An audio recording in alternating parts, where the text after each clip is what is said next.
8-10 হাজার টাকা বাঁচাইতে পারবেন আজকের সেটিংসগুলো শিখে।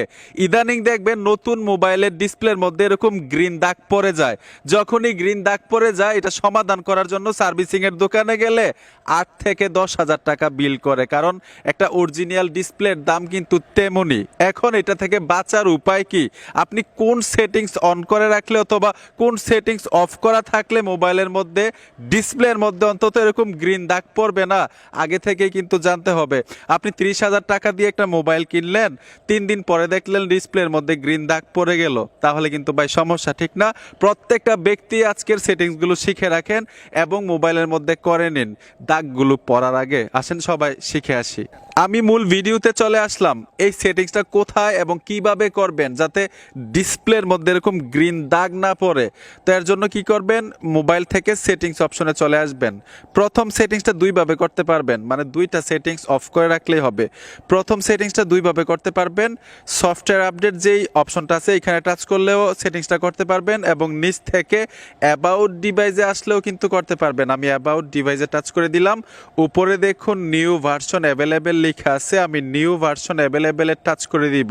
ট্যাপ দেওয়ার সাথে সাথেই উপরে দেখুন 3 ডট অপশন আছে, আমরা 3 ডটে চলে আসব।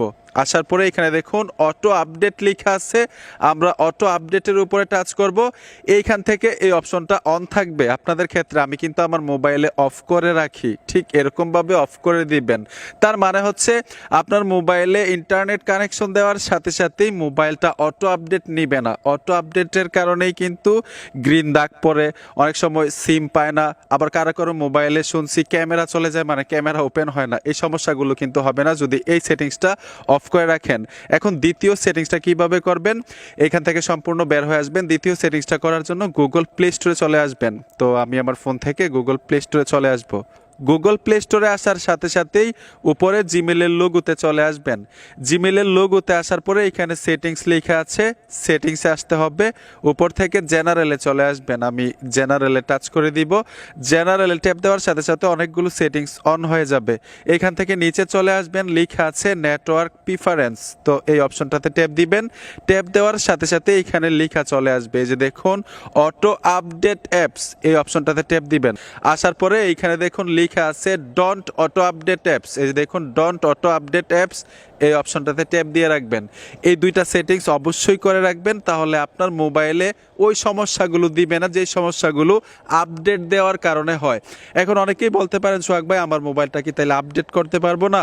অবশ্যই আপডেট করতে পারবেন। মডেল নাম্বারটা লিখবেন, ইউটিউবে সার্চ করবেন, দেখবেন আপনার মোবাইলের মডেল নাম্বারটা কেউ আপডেট দিছে কিনা, অথবা আপডেট দিলে কোনো সমস্যা হয় কিনা, তারা সমস্যায় পড়েছে কিনা।